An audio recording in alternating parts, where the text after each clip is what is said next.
भारत छोड़ो न्याय यात्रा में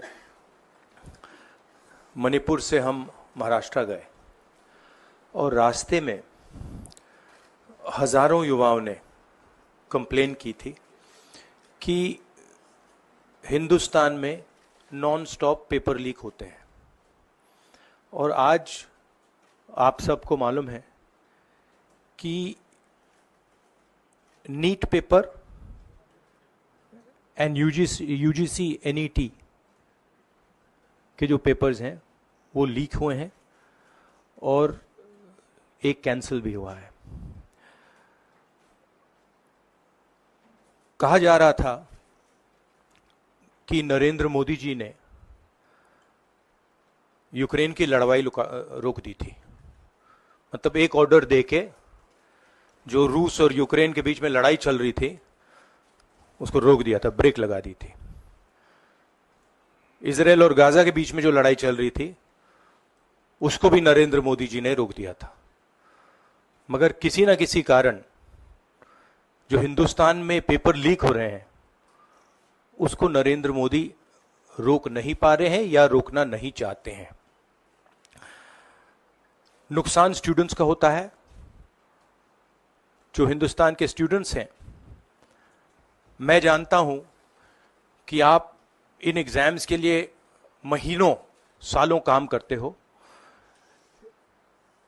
ये आपका फ्यूचर है और आपके फ्यूचर से खिलवाड़ किया जा रहा है। मध्य प्रदेश में व्यापम हुआ और अब उस व्यापम को नरेंद्र मोदी जी और उनकी सरकार पूरे देश में फैलाने का काम कर रही है।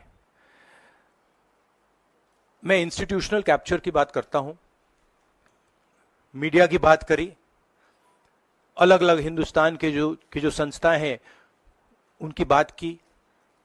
यही एजुकेशन इंस्टीट्यूशंस में हो रहा है। पेपर लीक का कारण है कि सारे के सारे वाइस चांसलर्स, एजुकेशन सिस्टम को बीजेपी के लोगों ने, उनके पेरेंट ऑर्गेनाइजेशन ने कैप्चर कर रखा है।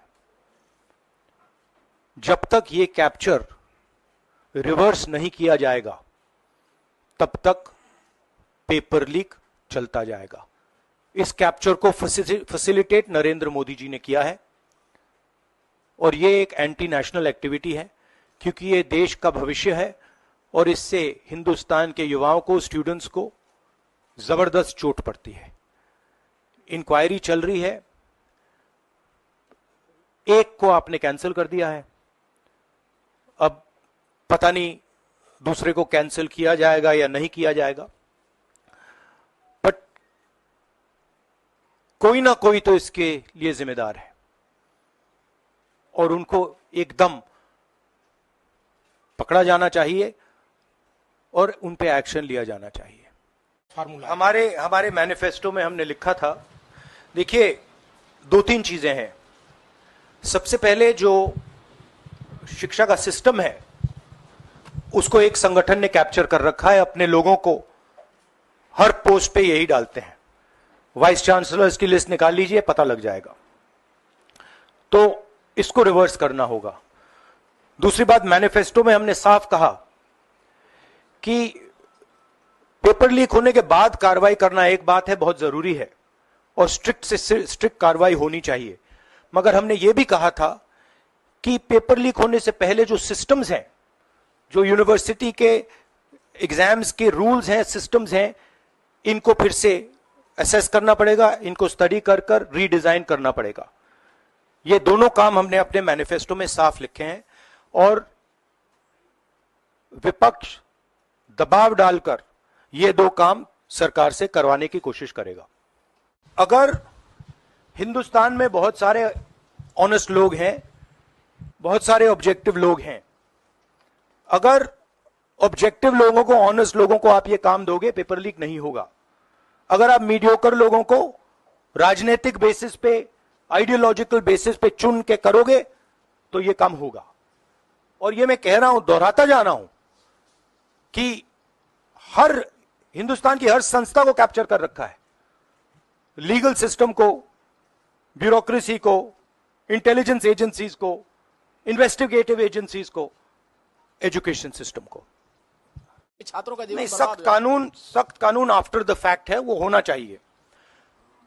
मगर अगर आप मेरिट के बेसिस पर लोगों को नहीं जॉब देंगे, अगर आप आइडियोलॉजिकल लोगों को वाइस चांसलर बनाएंगे, इनकेपेबल लोगों को वाइस चांसलर बनाएंगे, एग्जाम्स के जो स्ट्रक्चर्स हैं, एग्जाम लेने के स्ट्रक्चर्स हैं, उनमें आप आइडियोलॉजिकल लोगों को डालेंगे तो यह काम होगा।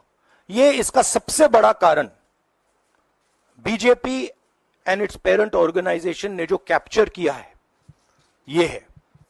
और अगर आप कल्प्रिट ढूंढना चाहते हैं तो मैं आपको बताता हूं, जिन लोगों ने हिंदुस्तान के इंस्टीट्यूशंस को डिस्ट्रॉय किया है, जो पहले ऑब्जेक्टिव हुआ करते थे, इम्पार्शल हुआ करते थे, वो आज इम्पार्शल नहीं है, ऑब्जेक्टिव नहीं है, आइडियोलॉजिकल बना दिए गए हैं और मीडियोकर लोगों को इन इंस्टीट्यूशंस में बैठा दिया गया है। इसका मेन कारण यह है, और इसका आप एपिसेंटर देखिए,